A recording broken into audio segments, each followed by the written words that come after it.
ओम नमो भगवते वासुदेवाय। दोस्तों, खुश रहिए, मस्त रहिए, अपने चारों तरफ स्वच्छता बनाए रखें। पिछले मास हमने संपूर्ण कार्तिक महात्म्य को जाना, भगवान नारायण और माँ तुलसी की पूजा करी। सब लोगों ने उनकी महिमा को जाना कि किस तरीके से माँ तुलसी की हमें पूजा उपासना करनी चाहिए, किस तरीके से कार्तिक मास का महत्व है। अब हम मार्गशीर्ष मास या अगहन मास की महिमा को जानेंगे। भगवान नारायण ने स्वयं को अगहन मास या मार्गशीर्ष मास कहा है। उन्होंने कहा है कि मार्गशीर्ष मास मेरा ही स्वरूप है। तो इस मास में भगवान नारायण की हमें उपासना करनी चाहिए, पूजा करनी चाहिए। उनकी भक्ति और गुणगान जितना हो सके हमें करना चाहिए, उनकी महिमा को जानना चाहिए। तो दोस्तों, आज मैं आप लोगों के लिए श्रीमद् भागवत महात्म्य लेके आई हूँ। इसमें भगवान नारायण की संपूर्ण महिमा को बताया गया है। हर रोज नारायण की महिमा को जानेंगे कि किस प्रकार उन्होंने सृष्टि की रचना की, किस प्रकार भक्ति करनी चाहिए और क्या क्या इस कलयुग में घटित हो रहा है। इन सब के बारे में हम भगवान नारायण की इस महिमा को श्रीमद् भागवत महात्म्य के माध्यम से जानेंगे। तो चलिए दोस्तों, शुरू करते हैं आज के इस महात्म्य को। सच्चिदानंद स्वरूप भगवान श्री कृष्ण को हम नमस्कार करते हैं, जो जगत की उत्पत्ति, स्थिति और विनाश के हेतु आत्मिक, आदि वैदिक, आदि भौतिक तीनों प्रकार के तापों का नाश करने वाले हैं। जिस समय श्री सुखदेव जी का यज्ञोपवीत संस्कार भी नहीं हुआ था तथा लौकिक वैदिक कर्मों के अनुष्ठान का अवसर भी नहीं आया था, तभी उन्होंने अकेले ही संन्यास लेने के लिए घर से जाते देखकर उनके पिता व्यास जी विरह से कातर होकर पुकारने लगे, बेटा बेटा, तुम कहाँ जा रहे हो। उस समय वृक्षों ने तन्मय होकर श्री सुखदेव जी की ओर से उत्तर दिया था, ऐसे सर्वभूत हृदय स्वरूप श्री सुखदेव मुनि को हम नमस्कार करते हैं। एक बार भगवत अमृत का रसास्वादन करने में कुशल मुनीश्वर शौनक जी ने नैमिषारण्य क्षेत्र में विराजमान महामती सुत जी को नमस्कार करते हुए पूछा। शौनक जी बोले, सुत जी, आपका ज्ञान अज्ञान अंधकार को नष्ट करने के लिए करोड़ों सूर्य के समान है। आप हमारे कानों के लिए रसायन अमृत स्वरूप सारगर्भित कथा कहिए। भक्ति, ज्ञान और वैराग्य से प्राप्त होने वाले महान विवेक की वृद्धि किस प्रकार की और तथा वैष्णव लोगों ने किस तरह है इस माया मोह से अपना पीछा छुड़ाया। इस घोर कली काल में जीव प्राय असुरी स्वभाव के हो गए हैं। विविध क्लेश से आक्रांता इन जीवों को शुद्ध बनाने के लिए सर्वश्रेष्ठ उपाय क्या है। सुत जी बोले कि आप हमें कोई ऐसा आश्वस्त करने वाला ज्ञान बताइए जो सबसे अधिक कल्याणकारी तथा पवित्र करने वालों में भी पवित्र हो तथा जो भगवान श्री कृष्ण की प्राप्ति करा दे।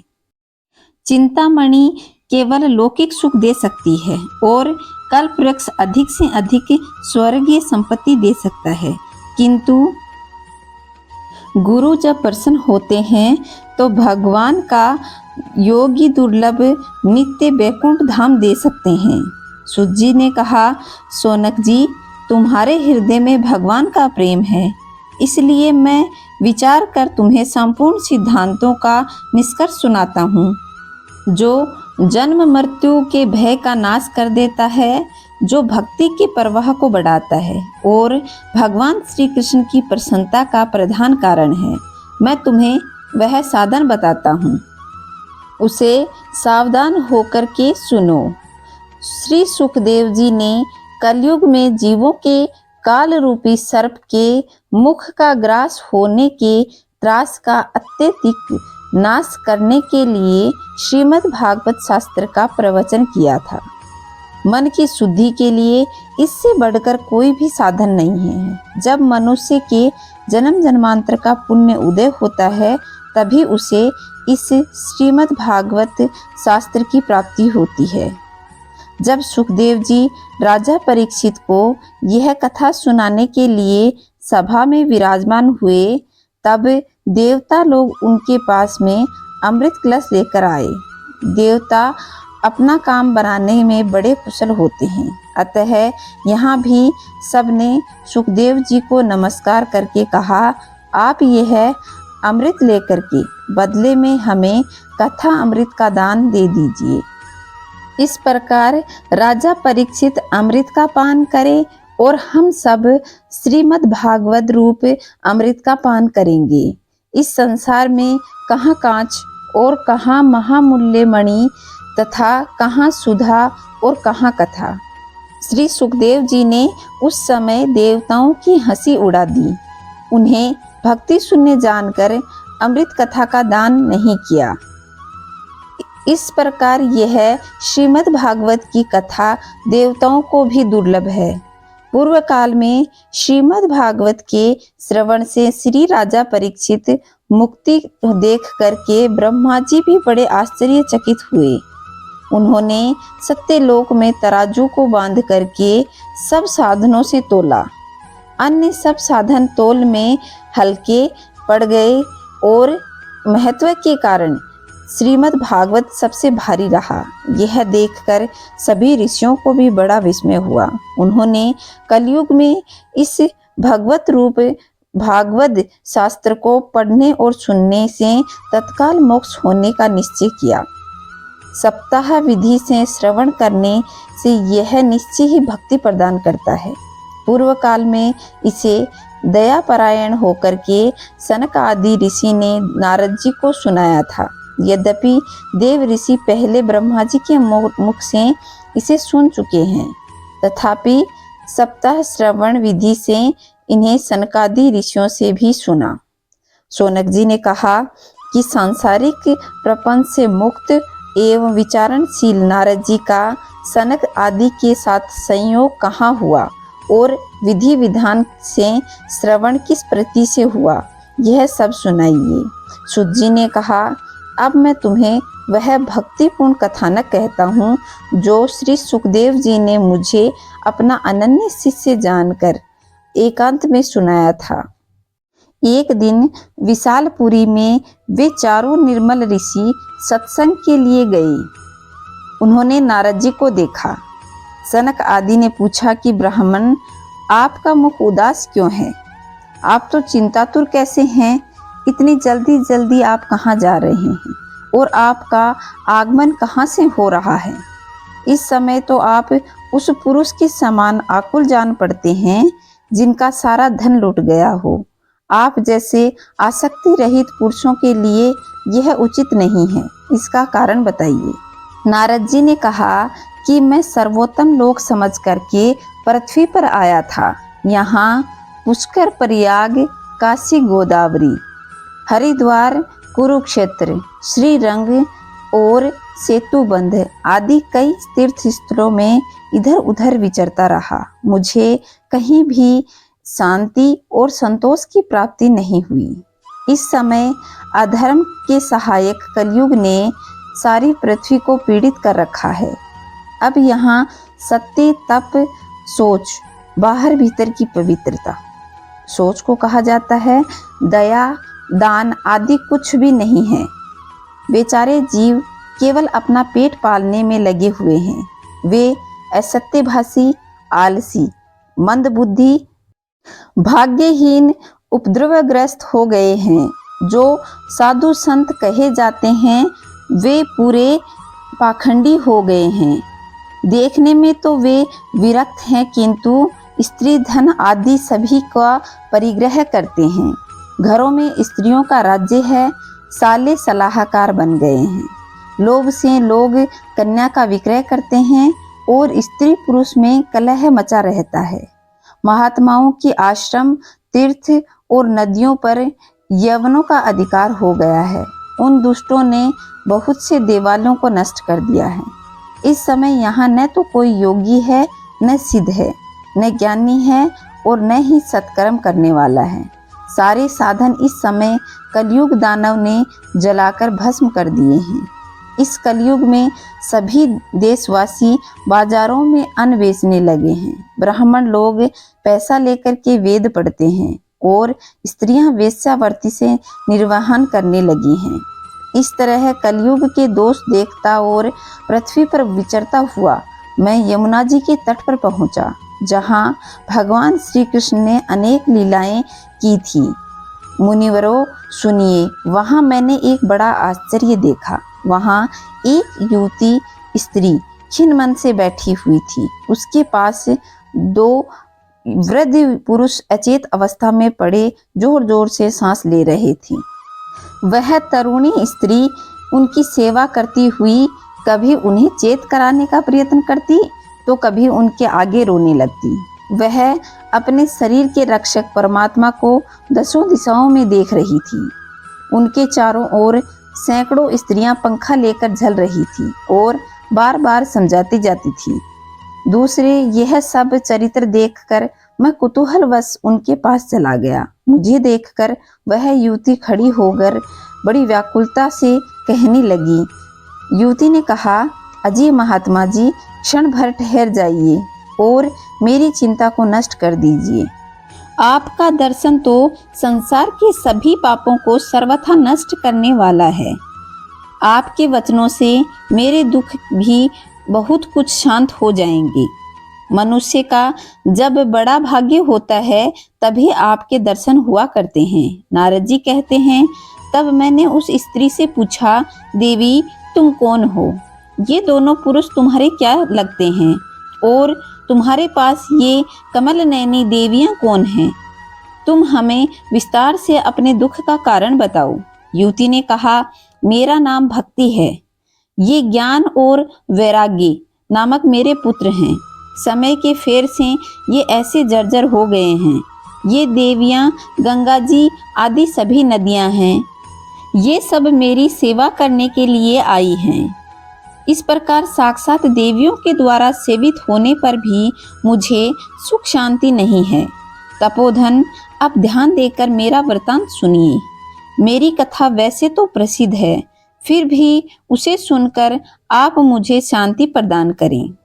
मैं द्रविड़ देश में उत्पन्न हुई, कर्नाटक में बढ़ी, कहीं कहीं महाराष्ट्र में सम्मानित हुई, किंतु गुजरात में मुझको बुढ़ापे ने घेर लिया।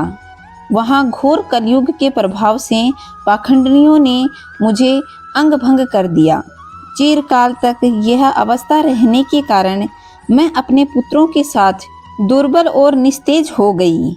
अब जब से मैं वृंदावन आई तब से पुनः परम सुंदरी सुरूपवती नवयुवती हो गई, किंतु सामने पड़े हुए ये दोनों मेरे पुत्र थके मंदे दुखी बहुत रह रहे हैं।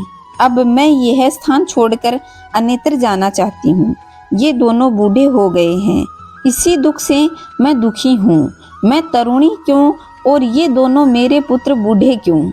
हम तीनों साथ साथ रहने वाले हैं, फिर यह विपरीतता क्यों? होना तो चाहिए कि माता बूढ़ी और पुत्र तरुण हों। इससे मैं आश्चर्यचकित हूँ। अपनी इस अवस्था पर शोक करती रहती हूँ। आप परम बुद्धिमान और योग निधि हैं, इसका क्या कारण हो सकता है, आप बताइए। नारद जी ने कहा, साध्वी, मैं अपने हृदय में ज्ञान दृष्टि से तुम्हारे संपूर्ण दुख का कारण देखता हूँ। तुम्हें विषाद नहीं करना चाहिए। श्री हरि तुम्हारा कल्याण करेंगे। सुत जी कहते हैं, मुनीश्वर नारद ने एक क्षण में ही उनका सारा कारण जानकर कहा। नारद जी ने कहा, देवी सावधान होकर सुनो, यह दारुण कलयुग है। इससे इस समय सदाचार, योग मार्ग और तप आदि सभी लुप्त हो गए हैं। लोग सठता और दुष्कर्म में लगकर अघासुर बन गए हैं। संसार में जहाँ देखो वहीं सत्पुरुष दुख से म्लान हैं और दुष्ट सुखी हो रहे हैं। इस समय जिस बुद्धिमान पुरुष का धैर्य बना रहे वही बड़ा ज्ञानी और पंडित है। पृथ्वी क्रमशः प्रतिवर्ष शेष जी के लिए भार रूप होती जा रही है। अब यह छूने योग्य तो क्या, देखने योग्य भी नहीं रह गई है और न ही इसमें कहीं मंगल दिखाई देता है।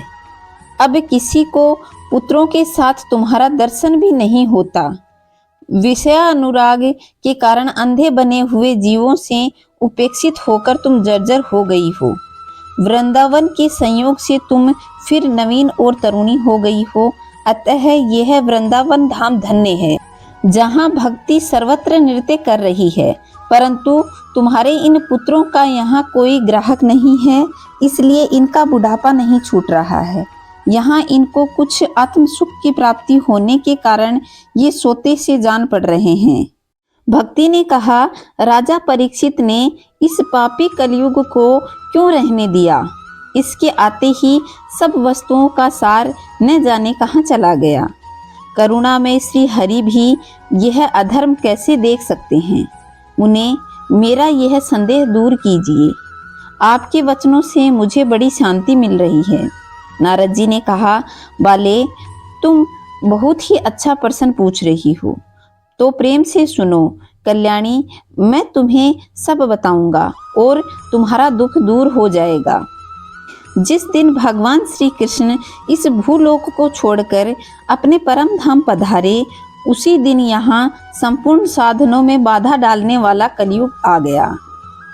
दिग्विजय के समय राजा परीक्षित की दृष्टि पड़ने पर कलयुग दिन के समान उनकी शरण में आ गया। भ्रमर के समान सारग्राही राजा ने यह निश्चय किया कि इसका वध मुझे नहीं करना चाहिए, क्योंकि जो फल तपस्या, योग एवं समाधि से भी नहीं मिलता, कलयुग में वही फल श्री हरि कीर्तन से भली भांति मिल जाता है। इस प्रकार सारहीन होने पर भी उसे एक बार दृष्टि से सार युक्त देखकर उन्होंने कलयुग में उत्पन्न होने वाले जीवों के सुख के लिए कलयुग को रहने दिया। इस समय लोगों के कुकर्म में प्रवृत्त होने के कारण सभी वस्तुओं का सार निकल गया और पृथ्वी के सारे पदार्थ बीजहीन भूसी के समान हो गए हैं। ब्राह्मण केवल अन्न धन आदि के लोभवश घर घर एवं जन जन को भगवत की कथा सुनाने लगे हैं। इसलिए कथा का सार चल रहा है। तीर्थ में नाना प्रकार के अत्यंत घोर कर्म करने वाले नास्तिक और नारकी पुरुष भी रहने लग गए हैं। इसलिए तीर्थों का भी प्रभाव जाता रहा। जिनका चित्त निरंतर काम, क्रोध, महान लोभ और तृष्णा में तपता रहता है, वे भी तपस्या का ढोंग करने लगे हैं। इसलिए तप का भी सार निकल गया है। मन पर भी काबू न रहने के कारण, लोभ, दंभ और पाखंड का आश्रय लेने के कारण एवं शास्त्र का अभ्यास न करने से ध्यान योग का फल मिट गया है। पंडितों की यह दशा है कि वे अपनी स्त्रियों के साथ भैंसों की तरह रमण करते हैं। उनमें संतान पैदा करने की कुशलता पाई जाती है। मुक्ति साधन में वे सर्वथा अकुशल हैं। संप्रदाय अनुसार प्राप्त की हुई वैष्णवता भी कहीं देखने को नहीं आती। इस प्रकार जगह जगह सभी वस्तुओं का सार लुप्त हो गया है। यह तो इस युग का स्वभाव ही है, इसमें किसी का दोष नहीं। इसी से पुंडरीकाक्ष भगवान बहुत समीप रहते हुए भी यह सब सह रहे हैं। सुत जी कहते हैं, सोनक जी, इस प्रकार देव ऋषि नारद के वचन सुनकर भक्ति को बड़ा आश्चर्य हुआ। फिर उसने जो कुछ कहा उसे सुनिए। भक्ति ने कहा, देवर्षि, आप धन्य हैं। मेरा बड़ा सौभाग्य है जो आपका समागम हुआ। संसार में साधुओं का दर्शन ही समस्त सिद्धियों का परम कारण है। आपके केवल एक बार उपदेश धारण करके प्रहलाद ने माया पर विजय प्राप्त कर ली। ध्रुव भी आपकी कृपा से ध्रुव पद को प्राप्त किया। आप सर्व मंगलमय और साक्षात श्री ब्रह्मा जी के पुत्र हैं। मैं आपको नमस्कार करती हूँ। इस तरीके से नारद जी और भक्ति की बातें हुई। तो दोस्तों, यह था श्रीमद् भागवत का अध्याय प्रथम।